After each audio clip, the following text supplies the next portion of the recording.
Alrighty, good morning, everybody. I think I gave us enough time to all join, but I'm just going to get going and started immediately. Let me know if you can't hear me. I know that's kind of a catch-22 or however you want to call that. Welcome to the Hurley Investments Trade Findings Adjustments of October 10th, 2024. Last time I was with you was September 19th, so it's nearly been a month since we went over trades and things that we were looking at. This is all from the 19th of September when we talked about this stuff. We talked about the FOMC rate cut, which was a big one. Market had responded positively up to new highs still. We'll talk about this little blip here. We'll come back to more of that. We talked about Micron as a trade. Here's Micron. Yeah, so what the 19th was here. So would have been awesome.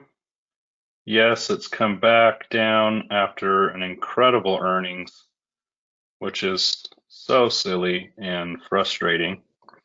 Nevertheless, is still much higher than it was if you had added a call or some sort of bullish trade on Micron. You should be looking good, but in a period where some profit taking has taken place and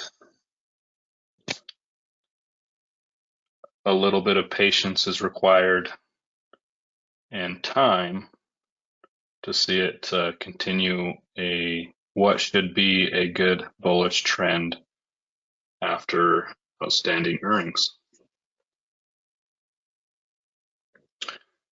So on that front, this really hasn't changed too much. We looked at a bunch of the other tech stocks, and Apple's pretty close to its all-time highs, although it's a little bit down today. Meta went to their all-time highs. Nvidia's getting back up there. In fact, let's look at Nvidia. Market is liking Nvidia a little more than Micron right now, but are sitting at another top here. Kind of blew through this top over in August. So that's nice to see. Now we got 135, which it's basically sitting just a couple of cents under that, and we'll see where that goes. But the fact that you can see over here on the RSI that it is can be overbought for months for a month at a time and still just continue to make new highs. This was a huge bullish run. Probably won't see that type of run until an earnings report, which it looks like that's probably what initiated this huge run at the end of May and through June. And more or less, it's just gone sideways since that point. So a couple prices, 135 and 140, based on these two highs right here on June 11th and June 20th and July 11th. Earnings should be coming up. Let me just look on my phone here where I have all this kind of stuff written down. It's estimated on November 19th. So, and most stuff you'll see, at least that we trade, is end of October and then through the first couple weeks of November. So certainly could see another earnings, both pre-earnings run and post-earnings run into Christmas It's kind of had its crappy low points in September and even last July that we don't necessarily need to have an October slump for something like Nvidia. Doesn't mean that won't happen, as it usually does, but some stocks tend to break the trend, and for heaven's sakes, right now the trend really on the market is still bullish. What is with this little slump we had? Usually once you get to a top like this, that it starts to slow down and turn, it just keeps going down till it hits a moving average. You can see that back in July where it tops out and kind of comes down. This, of course, was much worse than hitting a moving average. Came back up. Couple weeks of sideways movement before slumping down, testing for a few days this 50-day moving average and coming up. What you could attribute that to? Hurricane. I think that's how you spell it, Hurricane Helene. So I'm adding the new hurricanes coming in. For a brief period, we had the longshoreman strike. What was causing worries of supply chain price increases. I think that's all but settled. Only 2 and settles, everybody. All right. Who wants to help me out? I know there's a couple more I'm forgetting. Thank you, David. Israel. Middle East conflict and rising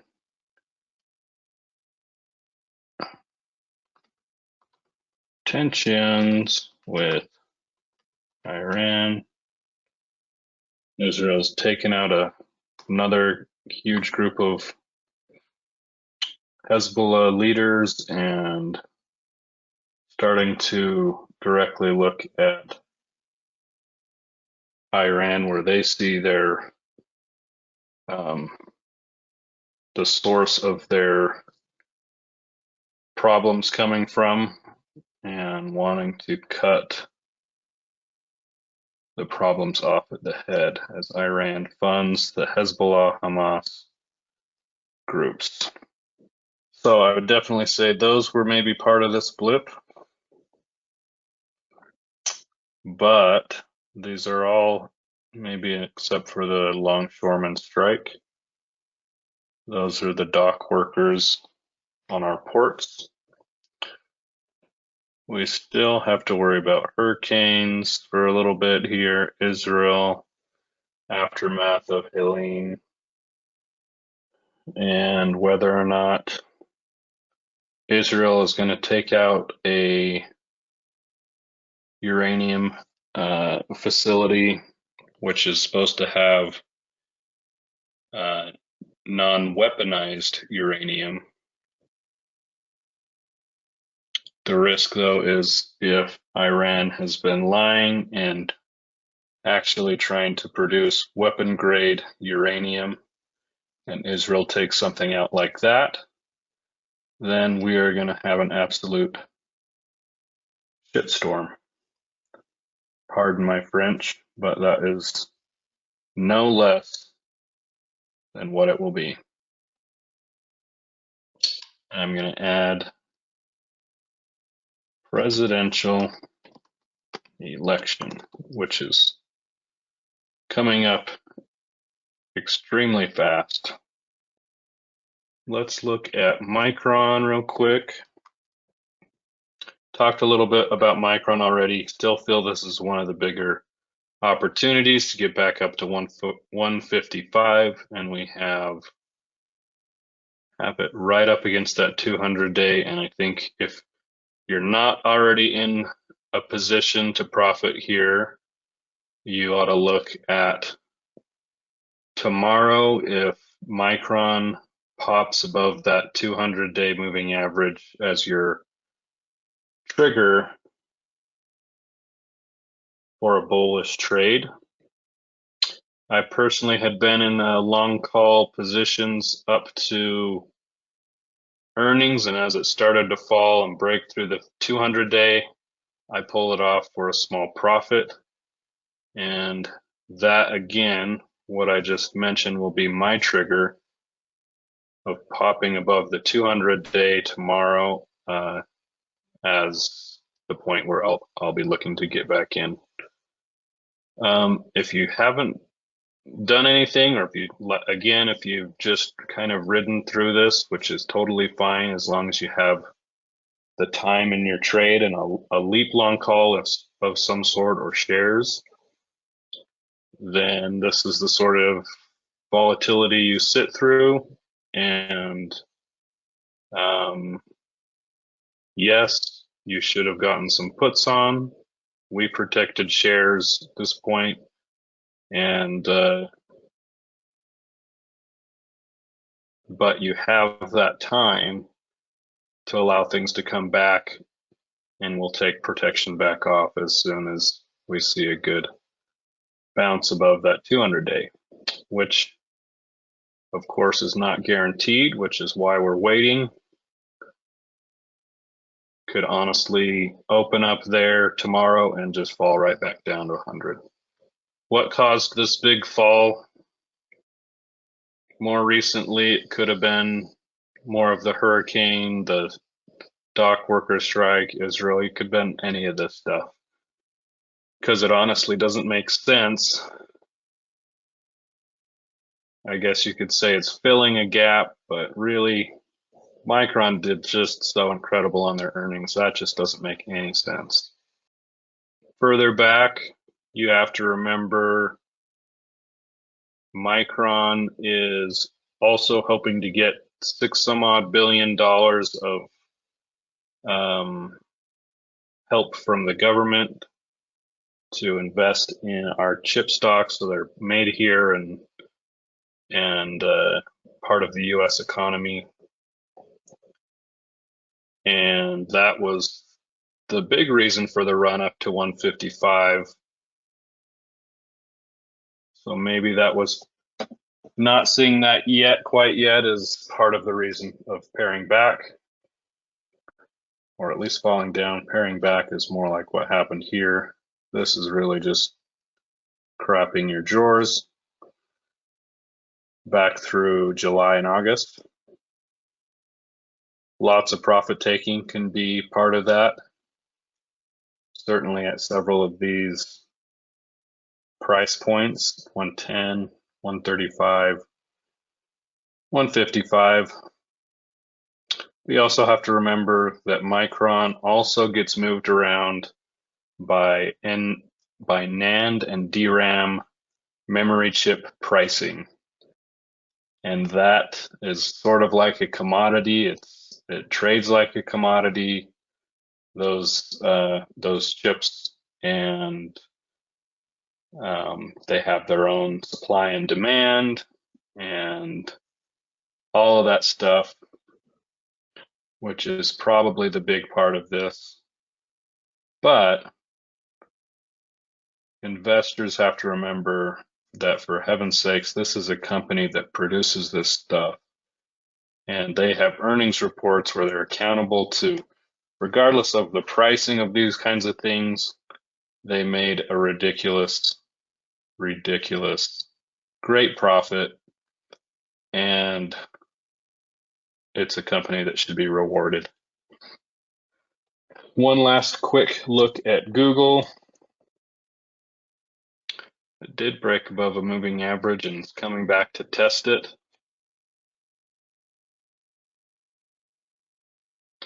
I would think the election and all the advertising and all that stuff, and then pretty soon here getting ready for Christmas and all of the buying that happens and advertising through October and November for people to buy into Christmas.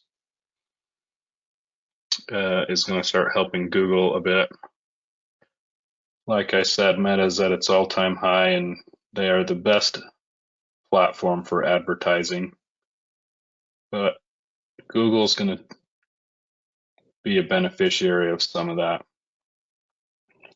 And of course, we'll know more through earnings season here. Guys, I've rambled along long enough, and I'm going to keep most of this up. I'll just take off Google because talked about that already. And this is honestly still what I think is the most important one to take advantage of, Micron. But that really does it for me, unless you guys have any questions. Dave asks, what do you think the probability is of Israel striking a uranium facility? I don't know. Kevin seems to think it's well, I don't know. I'll let you hear Kevin talk about it. I'm sure he's gone over it a little bit on the Mondays, but uh, it, he thinks it's a pretty strong possibility. I would say my answer is it's not. The possibility is not zero. We do have a few things protected since we are at all-time highs and since we're coming up into earnings season and the typical October doldrums. Even though I'm talking to you about a bullish trade on Micron, I'm also going to say look at portfolio protection with SPY puts or individual puts to protect shares. I mean, you guys know this is what we do, and this is our bread and butter. But I would love to see the market just continue to go up. But we, for heaven's sakes, are just in that season where stuff just stacks up. And stuff, by stuff, I mean risks and news events and all that stuff. All right, guys, that's all I had for you. Thank you for joining me, and we'll see you next time. Take care.